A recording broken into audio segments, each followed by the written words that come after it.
मंगलवार के उपाय। दो जो पत्तियां हैं, इन पत्तियों के ऊपर एक एक शमी पत्र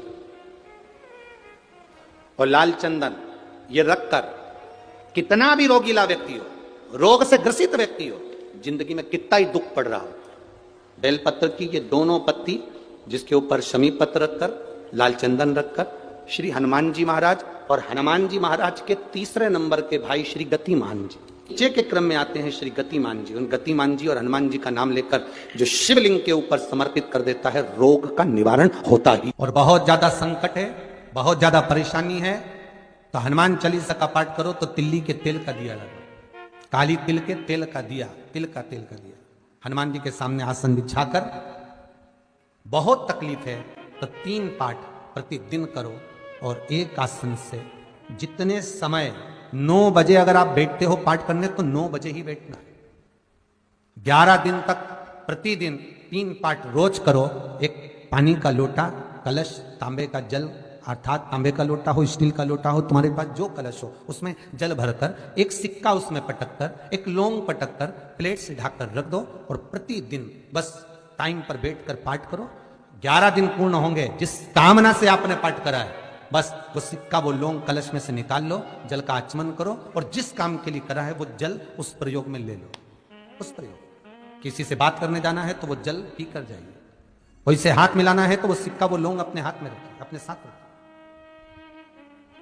कई लोग कहते हैं हम तो बहुत दिनों से हनुमान चालीसा पढ़ रहे हैं, हम बहुत समय से राम रक्षा स्तोत्र का पाठ कर रहे हैं, हम बहुत समय से ये कर, अरे तो उसको नियम से तो करो। हनुमान चालीसा का प्रागट्य केवल एक दिल से की गई स्तुति। हनुमान जी महाराज की स्तुति, राम जी महाराज की स्तुति तुलसीदास जी ने केवल दिल से करी थी, केवल मन से।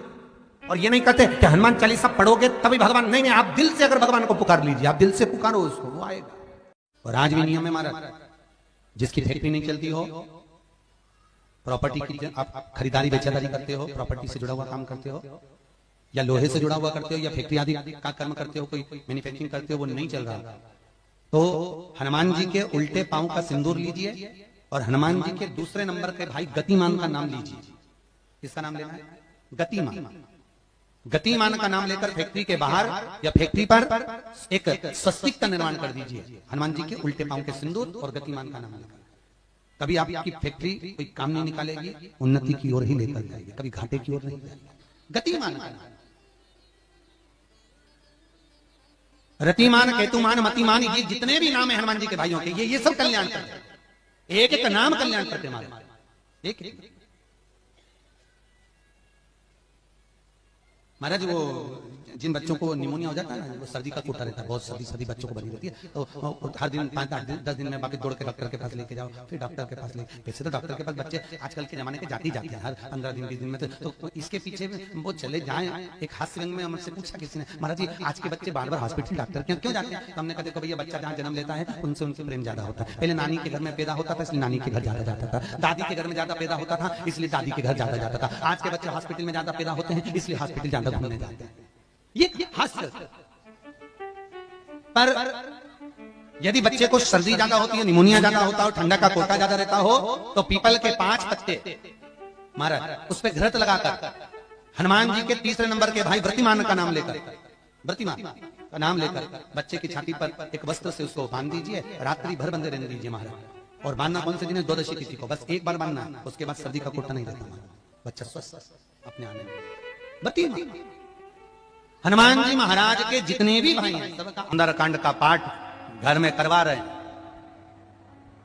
और पंडित जी को फोन लगा कर कह रहे हैं सबको मजा आना चाहिए। अब तुम पाठ करा रहे हो कि अब हम बोले व्यासपीठ से अच्छा थोड़ी ना लगेगा? अब बोलो री जीजियो सही है कि गलत है, और जीजा तुम भी बोलो रे सही है कि गलत है। अब ऐसी बात हम कहें अच्छा लगे? सुंदरकांड का पाठ करा रहे हैं और पंडित जी को फोन लगा के कह रहे हैं सबको मजा आना चाहिए। महाराज हम तो बहुत सारे सुंदरकांड करने वाले थे, परंतु हमने तुम्हारा सुना था कि तुम सुंदरकांड में बहुत मजा ला देते हो, इसलिए हम तुमसे करा रहे हैं, इसीलिए तुमसे करा रहे हैं। अब सुंदरकांड का पाठ मेरे हनुमान जी की कथा, मेरे हनुमान जी का चरित्र मजा लेने के लिए नहीं है, मोक्ष लेने के लिए है। ये मजा करने का विषय नहीं है, ये मोक्ष पाने का विषय।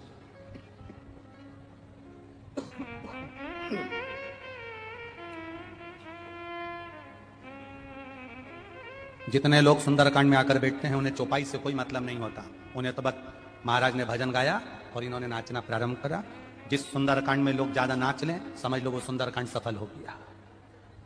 नहीं, शिव महापुराण की कथा कहती है भगवान शंकर का एक अंश अवतार है मेरे श्री हनुमान जी महाराज। जब आप हनुमान जी के नाम का उच्चारण करें, जब आप हनुमान जी के नाम की भक्ति करें, तब जैसे हनुमान के हृदय में राम निरंतर दौड़ते रहते हैं, उस समय पर आपके भीतर राम नाम दौड़ना चाहिए। तो समझो कि हनुमान की भक्ति प्राप्त हो, तो समझो कि हनुमान जी की भक्ति प्राप्त हो। एंजॉय के लिए नहीं, मजे के लिए नहीं, भक्ति के लिए। कल आपको कथा में कहा था भीड़ बढ़ाने के लिए शिव पुराण में मत आना, कल भी कथा में कहा था और आज भी कराएं। भीड़ बढ़ाने के लिए शिव महापुराण में आने की जरूरत नहीं है। जिसको भीड़ बढ़ाने का शौक हो वहां चले जाओ। भीड़ बढ़ाने के लिए कभी शिव पुराण में मत आना, शिव पुराण में आओ तो भक्ति बढ़ाने के लिए आना कि मुझे शंकर का गुणगान करना है, मुझे भजन करना है, मुझे एक लोटा जल देवादिदेव महादेव को चढ़ाना है, मुझे शिव तत्व को प्राप्त करना है, मुझे शंकर का गुणगान करना है। मैं शिव पुराण से सीख कर जाऊंगी तो एकांतेश्वर महादेव को अगर कुछ नहीं चढ़ाऊंगी, 5 पेड़ की पत्ती तोड़कर चढ़ा दूंगी तो मेरा एकांतेश्वर राजी हो जाएगा। ये सीखना है हमको। और मेरा विश्वास कहता है जितने लोग आस्था चैनल पर कथा सुन रहे हैं, जितने फेसबुक पर कथा सुन रहे हैं और जितने छत्तीसगढ़ की इस भिलाई की इस पाटनगर की पावन भूमि पर कथा सुन रहे हैं, ये मेरा विश्वास कहता है जिन्होंने एकांतेश्वर महादेव की कथा को सुना है, कभी एकांत में शिवलिंग मिल गया ना, तो ये मेरा विश्वास कहता है कि वो पेड़ की पत्ती तोड़कर जरूर चढ़ा कर आएगा, क्योंकि एकांतेश्वर से मुलाकात होगी।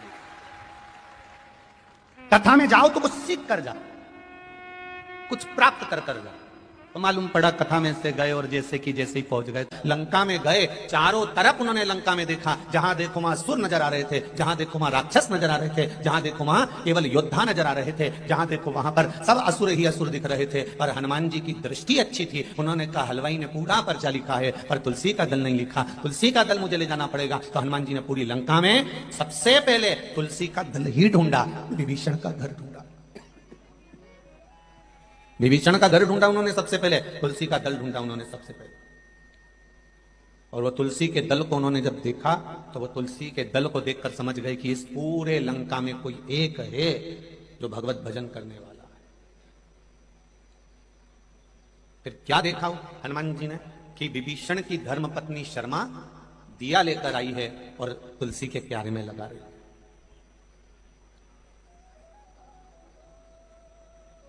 जब विभीषण की धर्मपत्नी शर्मा तुलसी के क्यारे में दिया लगा रही है तो हनुमान जी क्या देखते हैं कि उस समय पर कुंभकर्ण की धर्मपत्नी वहां पर ब्रज ज्वाला आकर खड़ी हो गई और उसने दिया उठाकर नीचे रख दिया। कुंभकर्ण की 3 धर्मपत्नियां थी, उसमें ब्रज ज्वाला सबसे बड़ी थी, फिर तड़ियात्मा के तीसरे नंबर पर है करकटी। इस कुंभकर्ण की धर्मपत्नी ब्रजज्वाला ने उस दिए को उठाकर नीचे रखा। अब कितनी बड़ी बात है, जरा ध्यान दीजिएगा कि वो राक्षस की पत्नी है, कुंभकर्ण की पत्नी, और ब्रजज्वाला राजा बलि की लड़की भी है, एक रत्ना और एक ब्रजज्वाला। रत्ना बाद में पूतना बनी थी, रत्नमाला, और ब्रजज्वाला कुंभकर्ण की धर्मपत्नी बनी। देखा उन्होंने कि ये ब्रजज्वाला आई और विभीषण की धर्मपत्नी शर्मा ने दिया लगाया और वो दिया इस ब्रजज्वाला ने उठाकर नीचे रख दिया। तो शर्मा को क्रोध आ गया, शर्मा को गुस्सा आ गया कि मैंने तुलसी जी में क्या रखा और इसने उठाकर नीचे रख दिया। थोड़ा सा क्रोध आएगा जब आप गलत कर रहे हो और गलत करने वाले व्यक्ति को अगर थोड़ा सा सुधारा जाएगा, गलत करने वाले को थोड़ा सा संवारा जाएगा, गलत जगह से अच्छी जगह पर लाया जाएगा, तो थोड़ा ना थोड़ा क्रोध तो आएगा, उसको कोई नकारा नहीं जा सकता।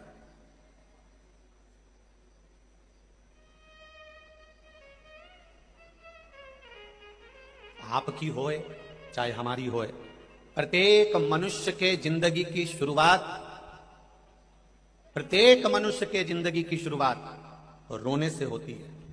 कैसे होती है? बोलो बोलो, जम के बोलो जरा। रोने से। माता के गर्भ से बाहर निकले और रोना चालू कर दिया। प्रत्येक मनुष्य के जिंदगी की शुरुआत चाहे साधु सन्यासी तपस्वी साधक उपासक महात्मा ब्राह्मण क्षत्रिय वैश्य शूद्र संसार का जो मानव है, जो संपूर्ण मानव जगत है, इस मनुष्य की शुरुआत रोने से होती है। जब माता के गर्भ से पैदा होता है तो सबसे पहले रोता है। अगर नहीं रोएगा तो डॉक्टर सिस्टर उसको धप मार के चिमटा खोड़ के रुलाएंगे, क्योंकि रोएगा तो स्वस्थ रहेगा, तो उसको रुलाया जाता है। प्रत्येक मनुष्य की जिंदगी की शुरुआत रोने से होती है।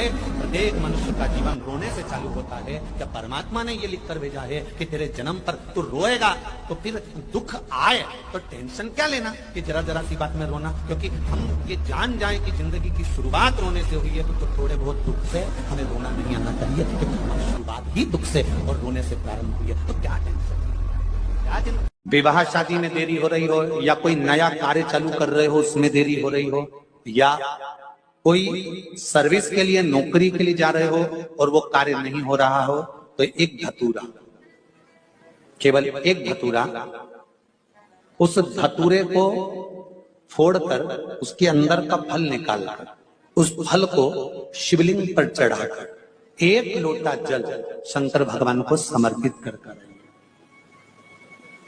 दिन होना चाहिए मंगलवार। कौन सा दिन होना चाहिए? जम के बोलो जरा, मंगलवार। मंगलवार के यह उपाय करने से सभी काम में सफलता जरूर मिलती है, तो आप भी यह मंगलवार के दिन उपाय जरूर करें। ध्यान दीजिएगा, पंचमुखी हनुमान का एक स्मरण, पंचमुखी हनुमान का एक भाव। महाराज, जैसे बहुत ज्यादा तकलीफ अगर व्यक्ति को हो गई है, बहुत कष्टमय जीवन चल रहा है, हार गए हर जगह से और तकलीफमय जीवन चल रहा है, तो पंचमुखी हनुमान का एक शिव महापुराण का और स्कंद पुराण का एक बड़ा सुंदर मंत्र है। उस मंत्र को आप सब एक बार हमारे साथ में बोलें। ओम नमो हनुमते रुद्र अवताराय सर्व शत्रु संहारणाय सर्व रोग हराय सर्व वशीकरणाय रामदूताय स्वाहा।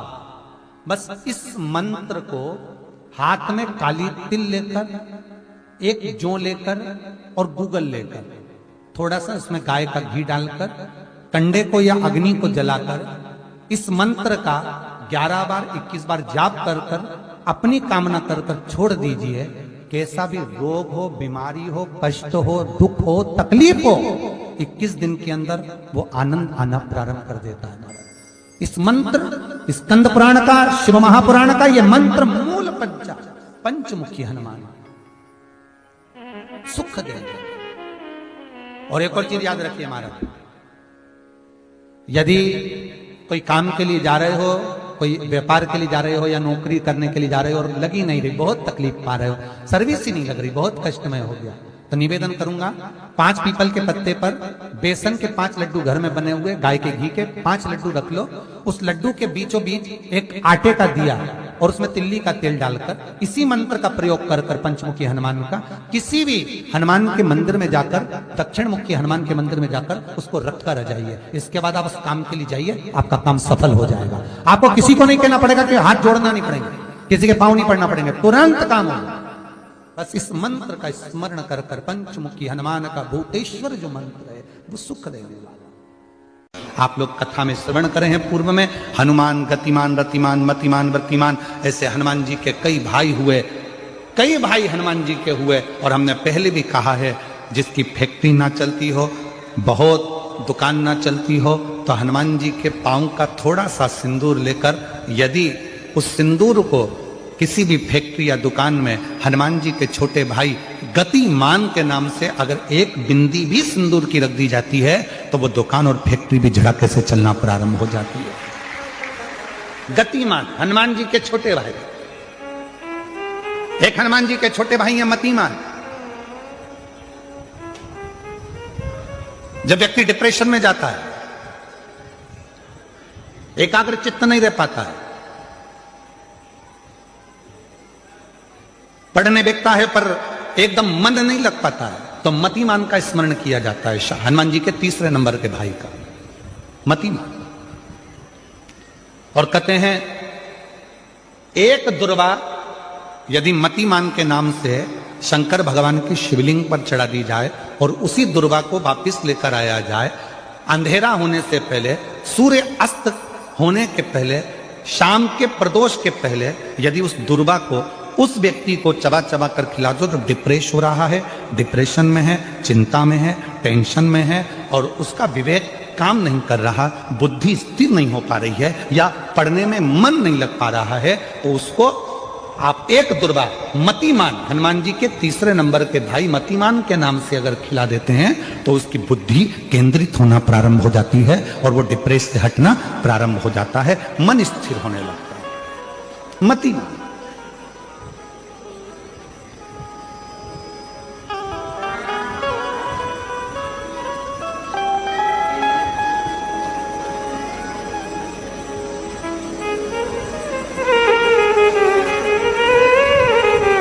और एक नाम आता है व्रतिमान। इसका प्रैक्टिकल तुम अभी यहीं से कर लेना, ठीक है? चलते चलते मालूम पड़े तुम्हारी पार्किंग यहां से आधा किलोमीटर दूर है, ठीक है?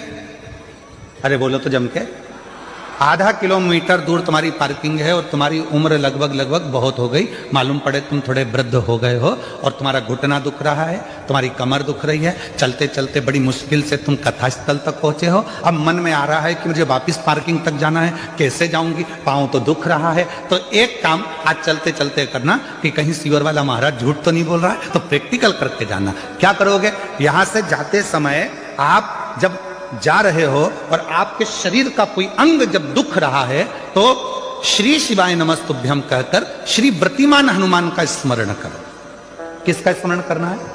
जम के बोलो, व्रतिमान हनुमान।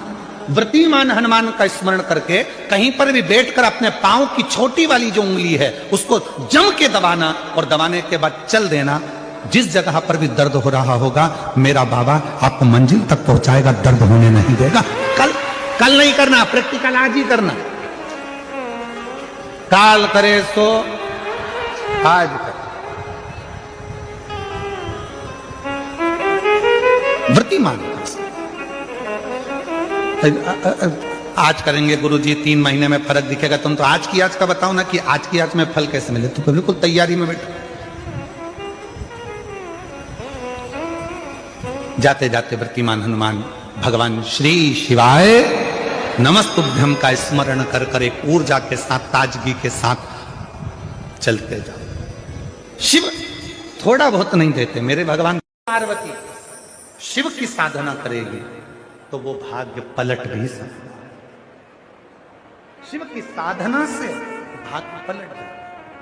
आपको मालूम होगा शिव जी को 2 चीजें ऐसी चढ़ाई जाती है जब व्यक्ति की ग्रह दशा बेकार चलती है, जब व्यक्ति को यश नहीं मिलता है, जब व्यक्ति को सम्मान नहीं मिलता है, व्यक्ति एक ही जगह अटक कर रह जाता है, उसको सफलता नहीं मिलती है, जब व्यक्ति को बार बार अपयश मिलता है, जब व्यक्ति को बार बार टेंशन आता है, वो डिप्रेशन में पड़ा रहता है, चिंता में पड़ा रहता है, तो शिव जी को केवल 2 चीजें ऐसी चढ़ती है जो हमारे भीतर के क्लेशों को, अशांति को, दुख को, तकलीफ को, कष्ट को हमारे भीतर से निकाल दे। एक है धतूरा और दूसरे नंबर पर समी का पत्र। एक धतूरा और दूसरे नंबर पर समी का पत्र। ये जो समी का पत्र होता है, समी का जो पत्ता होता है, इस पत्र में इतनी प्रबलता होती है समी के अंदर कि जैसे कहते हैं समी की जो लकड़ी होती है अगर वो आगी में डाली जाती है तो वो समी की लकड़ी आगी में लंबे समय तक चलती है, उसकी आग बुझती नहीं है।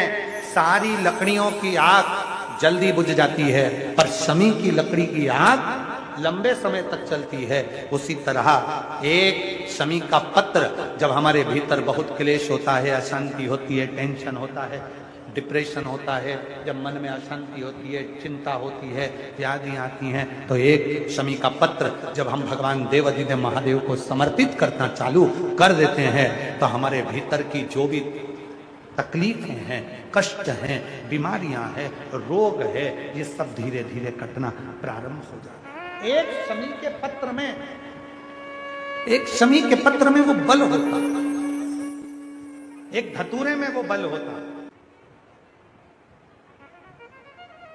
धतूरे को भी 3 तरह से चढ़ाया जाता है। जब घर में बहुत क्लेश होता है, अशांति होती है, तो धतूरे को चढ़ाने के बाद शिव जी पे जल चढ़ाया जाता है। जब कोई घर में बड़ी बीमारी आ जाती है और डॉक्टर ने कह दिया कि इसकी तो ऑपरेशन ही कराना पड़ेगा, इसको कहीं ना कहीं तकलीफ ज्यादा ही है और ऐसा लग रहा है कि बहुत तकलीफ में जाएगी ये बीमारी, उस समय पर धतूरे में लाल चंदन और पीला चंदन लगाकर शिव जी को चढ़ाया जाता है। और तीसरे नंबर पर जब घर के लोग सब अलग अलग दिशा में जाने लगे, ना ये हमारी सुने ना वो हमारी सुने, सब अलग अलग दिशा में भाग रहे हैं, तब धतूरे के साथ 5 काली तिल को डालकर धतूरे पर शिव को समर्पित करना प्रारंभ किया जाता है, तो सब ठीक होना प्रारंभ। 3 क्रम धतूरे, 3 क्रम धतूरे। ऐसे ही शिव महापुराण के उपाय देखने के लिए चैनल को सब्सक्राइब करें। श्री शिवाय नमस्तुभ्यं।